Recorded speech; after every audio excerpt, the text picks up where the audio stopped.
Chennai versus royal Challengers বেংগালুৰুৰ মাজত কালি হৈ যোৱা মেচখনত ইতিহাস ৰচিলে ৰয়েল চেলেঞ্জাৰ্ছ বেংগালুৰু দলে। হয়, কালি RCB ভাৰ্চেছ CSK মাজত এখন হাই ভল্টেজ মেচ অনুষ্ঠিত হৈছিল, যিখন মেচ চেন্নাইৰ হোম গ্ৰাউণ্ড চিপকত অনুষ্ঠিত হৈছিল। আৰু এই চিপক গ্ৰাউণ্ডত চেন্নাই সদায় শক্তি প্ৰদৰ্শন কৰি আহিছে। আৰু যদি আমি RCBৰ কথা ক'বলৈ যাওঁ, তেনেহ'লে চেন্নাইৰ ঘৰত RCBয়ে 2008 চনৰ পৰা বৰ্তমানলৈ জিকিব পৰা নাছিল। কিন্তু কালিৰ মেচখনত ইতিহাস ৰচি পেলালে RCB দলে। RCB দলে প্ৰথমে বেটিং কৰি 196 ৰানৰ টাৰ্গেট দিয়ে CSK দলক।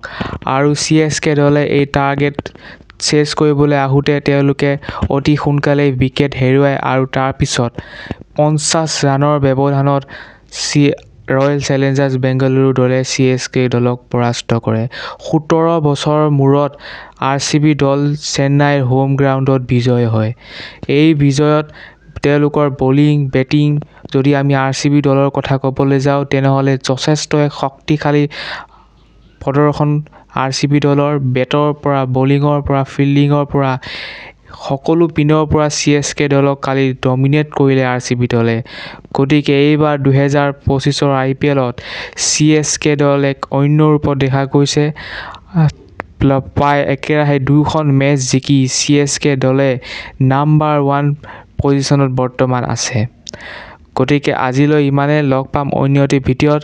ধন্যবাদ। যদি আপোনালোকে নতুন তেনেহ'লে চেনেলটো ছাবস্ক্ৰাইব কৰি দিব, ভিডিঅ'টো লাইক কৰি দিব। থেংকছ ফৰ ৱাচিং।